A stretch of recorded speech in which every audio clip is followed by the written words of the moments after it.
Hi, I'm back again, and today we're going to talk about learning. And we're on to chapter 12. We've only got one more chapter after this, so very exciting. I've forgotten how to use PowerPoint, apparently. Okay, so let's talk about the objectives. I think I'm going to get through 3 objectives right now, and those are describing the attempts to find the engram and the importance of the basal ganglion memory. I'm going to try to distinguish some memory types of memory. You should already be kind of familiar with that from other psych classes. And I'll explain short-term memory and the prefrontal cortex connection. So objective 1, finding the engram and the importance of the basal ganglia. So what is the engram? Well, there was this guy named Carl Lashley, and he was really interested in finding out where, when we learn something, something has to change in the brain. So where is it? Where does that change? And he called that change the engram. And that's the physical change that happens when learning. What's going on in the brain? Something had to change. So what he did to try to figure this out is he trained a bunch of rats in mazes so they knew how to get through the maze. And then he would make different cuts in their cortexes and to see if they would forget how to go through the maze. And therefore he could find where the memory was located. So it turns out that the location of the cut wasn't really important. It never really bothered their maze running. But he did find that the amount of the cortex that he destroyed was important. If he destroyed a lot of the cortex, well, then their maze running was messed up, which makes some sense, right? You're going to even mess up with motor behavior if you destroy enough.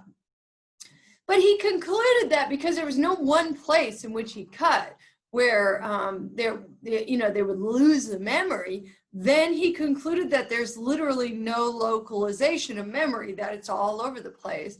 Here's just some of the places in which he cut. And it just didn't seem to matter where he cut. The memory was still there. It was just how much he cut. And, once you cut a lot, you're just destroying the brain and it's going to be hard to do anything.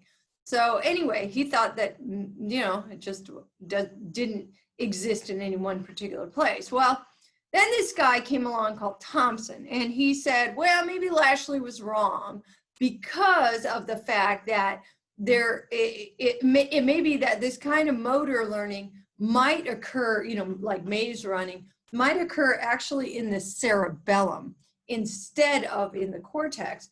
And so he developed a test called the classically conditioned eye blink in rabbits, and all he did was put a puff of air in the eye, and that would make the rabbit blink, and then he would play a tone, a noise every time he did the puff of air, and eventually the rabbit would start blinking to the noise. This is what's called a procedural memory, because a memory, it's kind of what we might call in the vernacular a motor memory. It's a memory of doing something. And what he found was that there was a particular area of the cerebellum that was very active when the animal was learning this response to the tone. And that if you damaged that area, you got a permanent loss of response. So there is more of a kind of a localization of this is where that memory is localized. But then he found, well, it's a little bit more complicated than that. There's also this red nucleus in the midbrain. And if you inactivate that, if you sort of temporarily turn it off, say with a magnet, you wouldn't get the blink. Even if the animal was trained and you played the tone, you wouldn't get the blink. But then when the drug wears off or the magnet wears off, then the animal will start to blink to the tone again.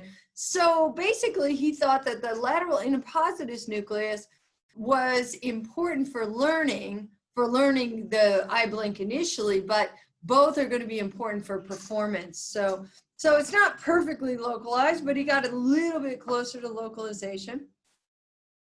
Okay, I want to talk a little bit about the basal ganglia.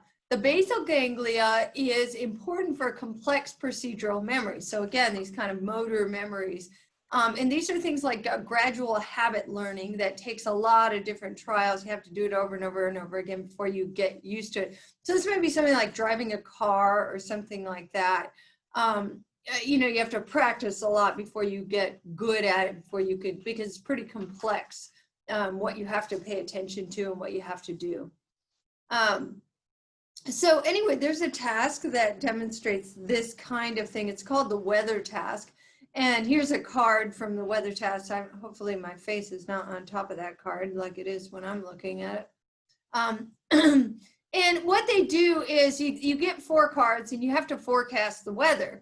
And if you rely on one card, let's say squares, and you say, well, there's going to be rain, it predicts it okay, but it doesn't predict it very well.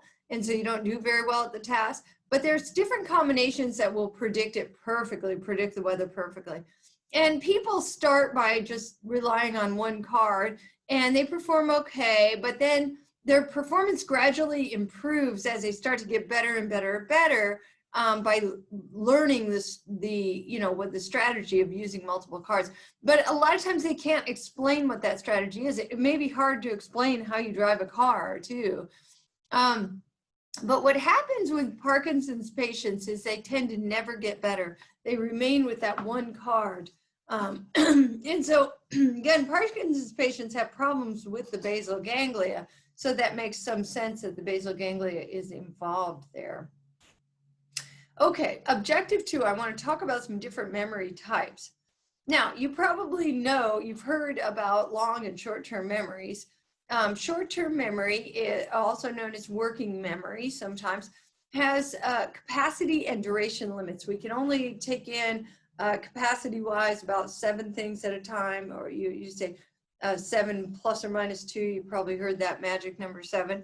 And then there's also duration limits. It just doesn't last very long. And so, but yet the distinction isn't perfect between long-term and short-term. But long-term memory does not have the capacity limits. You can learn as much as you want, and it also doesn't have the duration limits. It may last a lifetime, for example. So you probably remember that a little bit from intro psych. But when we talk about long-term memories, we can further subdivide them into a couple of different types. So the kinds of tasks we've been talking about so far, the weather task and the conditioned eye blink and maze running and all of that, are procedural memories. Procedural memories are memories of how you do things, right? And sometimes those are also called implicit memories. So for example, how do you ride a bike? A declarative memory comes from the word declare or say. It's an ability to state memory in words. And so that is kind of like the what. Who is the current president? Or describe your dinner last night. Those are different types of declarative memory. One of those is what we call semantic, which is just a memory of a fact. The other is episodic. It's a memory of an episode. And sometimes we call declarative memory explicit memory as well. Okay, objective number 3, we're going to talk a little bit about the short-term memory and prefrontal cortex connection, because it seems that this area of the brain is really important for short-term memory, and I'll tell you why we think so. There's a task that we give to monkeys, and it's called the delayed response task. And basically there's like 3 doors, and over one of those doors, well, over all the doors, there's a light, okay? And what happens is a light goes on over one of the doors. The monkey's watching this. And then there's a delay, nothing happens.